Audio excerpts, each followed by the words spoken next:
لومي بحدا خنحضر بينا زنيلا ክትሓስብ ብምጽናሓ ሓሳባታ ግዲ ናብ ሕማቕ ደፋፊእ ምዋስ ሃንደበት ሞባይል ኣውፅያ ቁፅሪ ብምጥዋቕ ናብ ኣቤል ደወለት። ካልይቲ ክትሃርም ኣይደገማ ኩሉ ግዜ ሳሌም ኣፍቃሪቱ ክድውለሉ ከላኽኮም እዩ ከም ነብሲ ዝፈልጣ ኩርኣብ ኣብ ቀረባ ምዃኑ ስለ ዝፈልጥ ቀልጢፉ ተቐበላ። ሃለው ፍቅረይ ዝብል ድምፂ ኣብ እዝና ክትሰምዕ ኣይደንጎየትን። እንተኾነ እንታይ ምዃና ኣይተዋሓጠላ ኣይተሓጎሰትን ደስ እውን ኣይበላ።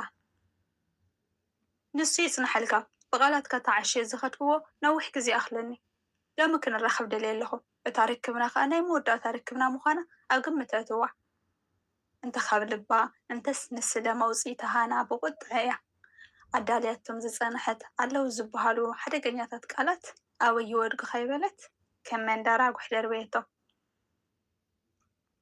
ኣቤል ብዙሕ ብዘረባ ኣይሓረጋን ኣብ ጉዕዞ ፍቕሮም ሳሕቲ ከምኡ ባህሪ ከም ተርኢ ኣይሰሓቱን። ናይ ሎሚ ግን ንፈለማ እዋን ካብ ናይ ዝሓለፈ ብፍሉይ ከምኡ ትብሎ ምህላዋ ውሽጡ ብክርድኦ ዘይኽእል ፍርሒ ተጎማድሐ ባሕሪ ከውዱ በረድ ከም ዝኣተወ ቀዝሒ ኮኖ። እንተኾነ ጎና ጎኒ ክንህር ኣይደለየን ክልቲኦም ተንሂሮም ክስማዕምዑ ከም ዘይኽእሉ ይፈልጥ እዩ። ሓደ ሓዊ ኣብ ዝኾነሉ ሓደ ከዓ ማይ ምዃን ሳላ ነዊሕ ኣብ ፍቕሪ መጓዓዞም ተማሂሩሉ እዩ። እሂ ፍቕረይ እንታይ ሓድሽ ነገር ኣሎ ድዩ ልዝብ ኢሉ ብፍቕራዊ ኣዘራርባ እዩ ሓቲትዋ። መንደኣ ነጊርዋ ከዓ በለ ብውሽጡ ንሱ ብኣካል ንዘራረበሉ እዩ። ዘረባ ምስ ሕፀረት ምስ ውንኣ ከም ዘይነበረት ግን ኩነታት ሳሌም ርኢኻ ንክትፈልጥ ዘሸግር ኣይነበረን። ክሳብ ክንደይ ትሕረቒ ሕራይ ሎሚ ንራኸብ ናፊቐክ ከማን ኣለኹ በላ። በቃ ንራኸብ ግን ጫር መልሲ ነበረ። ንመን ከም ዝናፈቕካ ግን ኣይጠፍአንን እዩ።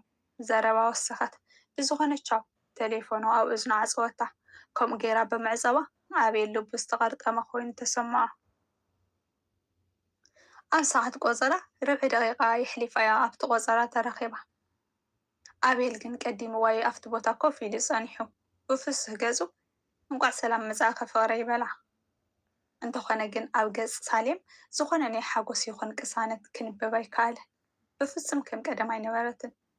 እቲ ቀደም ኣብ እዋን ቆፀራ ከም ነብሪ ዘሊላ ኣብ ሕቑፉኡ ትኣቱ ዝነበረት እንተሎሙ ግን ሰላም ናይ እግዚኣብሔር ከይሃወቶ ኣብ ጥቕኡ ኮፍ ምዋላ ነገራት ተሓዋወሶ ነብሳስ ነጊርዋ ኣሎ ካበለ ሕጂ እውን ብውሽጡ ደኺምኪ ዝወዓልክ ኢኻ ትመስሊ ንመኽፈቲ ዘረባ ክኾነ ኢሉ እዩ ዝሓተታ። ከምኡ ዶ ይመስል ንቓፅ መልሲ መለሰትሉ። ምናልባት ደኺምኪ ከይትኾን እሞ ዘምፀና ጉዳይ ወዲና ክተዕርፈ ክትከዲ ብምሕሳብ እዩ በላ። ክሳብ ክንዲ ዝደኻ ካብ ጥቓኻ ክርሕቕ ደሊኻኒ ዋ ንሓልየት ዝሓሰቦ ሃንደበት ዘይተጸበየ ድቡላ ዛ ዓይነት ሕቲ ወንጨፈትሉ።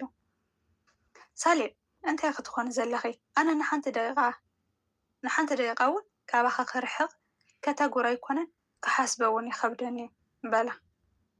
ንነዊሕ እዋን ከምዚ ኢልካ ብተግባር ዘይብሉ ብቓላት ጥራይ ጠቢርካኒ ኢኻ ሎሚ ግን ልቢ ግዲ ክገብር ጀሚረስ ነገራት ክርዳኦም ጀሚረ ኣለኹ። ስለዚኣ ከዓ ሎሚ ግድን ክንራኸብ ዝመረፅኩ በለቶ። ምርኻብ ደኣ ካብ ንፋቐረት ሒዝና ኩሉ ግዜ ንራኸብ መርፆ እንድዩ እንታይ ሓድሽ ነገር ኣሎ ድዩ በላ። እቲ ቀደም ሓቅኻ ሎሚ ግን ካብ ተቐየረኒ ድሮ ሳልሳይ ወርሒ ሒዝካ ኣለኻ ጠባይካ ተቐይሩ ከም ቀደም ኩሉ ግዜ ትድውልን ምሳይ ክትህሊ ከለኻ ዝን ትብል ኣብ ሓሳብ ተኣቲ ፈለማ ከረድአካ ፈቲነ ድሓር ግን ሕውእ ተግባራትካ ብግልፂ በሪህለይ ሕውእ ተግባራትካ ኢላ ቋረፀት። ተገረመ ሳሌም ምናልባት ንዓይ ዝጎድእ ንዓኸ እውን ዘይጠቅም ዝበልክዎ ነገር ሓበየ ክኸውን ይኽእል እንተ ንስኺ ክትህሰይ ኢለ ዝሓስቦ ግን ብፍጹም የለን ክህሊ እውን ኣይክእልን በላ። እንታይ ማለት እዩ ኸ ንዓይ ዝጎድእ ንዓኽ ዘይጠቅም ኢልካ ዘረባ በለቶ። ሳሌም ብልቢ ከም ተፍቅርንን ከም ተኣምንንን ይፈልጥ እየ ንስኺ ከዓ ከምኡ ፍለጥ ካልእ ዝተረፈ ንልቢ ዝጎድእ ዘረባ ኣይደልን እዩ። ብዝኾነ ምስ ራሄል መሓዛኸ ከዓ ተራኺብና ነርና ካብቲ ዘጭንቕ ዘረባ ንኽወፅእ ኢለ ንመሓዛ ኣልዒልዋ። ይፈልጥ ብቐጻሊ ከም ትራኸቡን ከም ትደዋወሉን ይፈልጥ እየ ብቐጻሊ ከም ትሓድሩ ጥራይ እየ ዘይፈልጥ።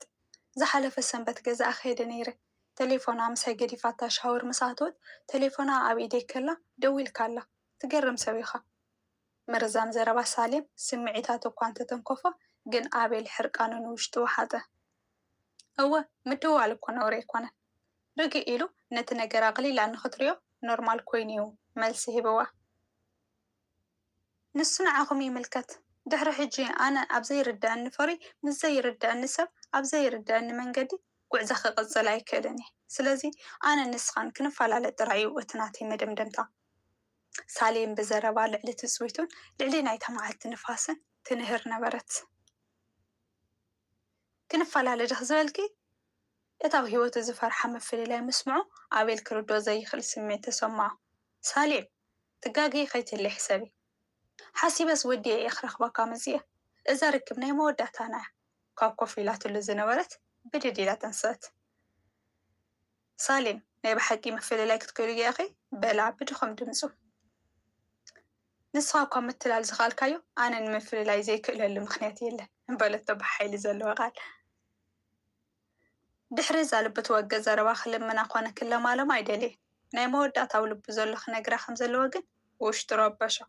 ሕራይ ሓንሳብ በለ ክንፈላለ ካብ በልኪ ኣነ ከዓ ናይ መወዳእታ ክዛረበኪ ዝደለኹ ዘረባ ኣለኒ። ድሕሪኡ ክትከዲ ክፈቕደልኪ ብትሑት ዘረባ በላ። ክልተ ስጉም ሰጊማ ዝበሎ ክትሰምዒ ግን ደው በለት። ይርድአኒ እዩ ኣብ ፍቕራዊ ሂወት ሰባት ካልኦት ሰባት ዘይርድአሎም ፀገማት ፀይሮም እንትኸዱ፣ ሰባት ግን ተመሊሶም ከም ጠንቂ ይገብርዎም። ውሽጦም ክፈልጥሎም ኣይፅዕሩን፣ ከንብብዎም ኣይፅዕሩን። ጥራይ ጉድለታቶም እዮም ዝርእዩ። እንታይ ኮይኖም ኣጉዲሎም ግን ኣይሓትዎምን። እዛ ዝኣምናን ዝምክሕላን ሳሌም ከዓ ከምኣቶም ክትኮን ግዲ ደሊኸስ ድሮ ነቲ ተግባር ጀሚርክዮ። ከም ቀደም ኩሉ ግዜ ትደውልን ኢልክኒ ሓቂ ኺኢኺ። ምሳይ ክትህሉ ከለኻ ዝም ትብል ኢልክኒ ሓቂ ኺኢኺ። ኣብ ሓሳብ ተኣትው ኢልክኒ ሓቂ ኺኢኺ። ንምንታይ ከምኡ ይኸውን ነይረ ግን ሓቲትክኒ ኣይትፈልጥን። ዘይሓተትክኒ ኢለ እውን ኣይወቐስክኹን። ሳሌም ኣነ ንነብሰይ ሃስየ ንስኻ ክትብልፅጊ ዝደሊ ሰብ እየ እኮ። ንነብሰይ የሕዚና ክትሕጎሲ ዝደሊ ሰብ እየ። ብዝኾነ ይኹን ክትጭነቂ ዘይደሊ ሰብ እየ። ንስኺ እውን ትፈልጦ ኢኺ። 3 ወርሒ ጌርካ ካብ ትቕየረኒ ኢልክኒ ሓቂ ኺኢኺ። ዝተቐየርኩኸ ግን ልዕለይኸ ትፍቃር ስለ ዝረኸብኩ ኣይኮነን፣ ሂወት ብካሊእ ገፅ ስለ ዝሓየለትኒ ዳኣ እምበር። ኣብዚ ግዜ ሳሌም ኣብ ጎንካ ኣለኹ ክትብልኒ እምበር ክፍለየካ ክትብልኒ ኣይተፀበኽዎን። ሕንቕንቕ በለ ቃንዝኡ ግን ከም ሰብኣይ ንውሽጡ ሓቶ። ሳሌም ዘይነገርክ ኮይ ሕጂ ግን ግድን ክነግረኪ ዘለኒ ጉዳይ ኣሎ። ቅድሚ 3 ወርሒ ተፀሊእኒ ሕክምና ብዝኣተኹሉ ናይ ርእሲ ደም ካንሰር ከም ዘለኒ ተነጊሩኒ እዩ። ከይነግረኪ ካብ ልቢ ስለተፍቅርኒ ሕማቅ ክስማዓካ ኣይደለኹን። ስለዚኣ ከዓ ሽግረይ ንራሄል ዘማኽርክዋ። ንሳ ከዓ ክሳብ መወዳእታ ከም ትሕግዘንን ንዓኺ ከዓ ቀስ ኢላ ከም ትነግረክን ነጊራትኒ። በዚ ከዓ ተቋፂርና ንራኸብ ነርና። ራሄል ማሕዛኺ ሽግረይ ዝፀረት ዓባይ ሰብ እያ። ካብ ጅቡእ ዘውፅኣ ወረቐት ንሳሌም ሃባ። ክሳብ መወዳእታ ዘፍቅረኪ ሰብ እየ። ኣብ ግዜ ሽግረይ ገዲፋትኒ ኢለ እውን ኣይክዕልለልክን እየ። ዝተረፈ ጉዕዞ ፍቕራዊ ሂወትኪ ሕጉስ ክኸውን እየ ዝደሊ። ክንፈላለ ኢልኪ ተበጊስኪ ነርኪ ሕጂ ክትከዲ ትኽእሊ ኢኺ። ኣብ ገፁ ኣቤል ካብ ይዕንቱ ኮረር እንዳበለ ዝወረደ ንብዓት ኣብ ማዕጓጉር ትበፂሐን ነበራ። ሕቁኢ ሂብዋ ከዓ ምስ ሕዙን መንፈሱ ተበገሰ። ፅን ኢላ ክትሰምዕ ፀኒሓ ብንሕሪ መፅያ ኣእዳዋን ኣብ ማዓንጣዊ ኣትያ ብልቢ ይቕረ ኢላ ሓቐፈቶ።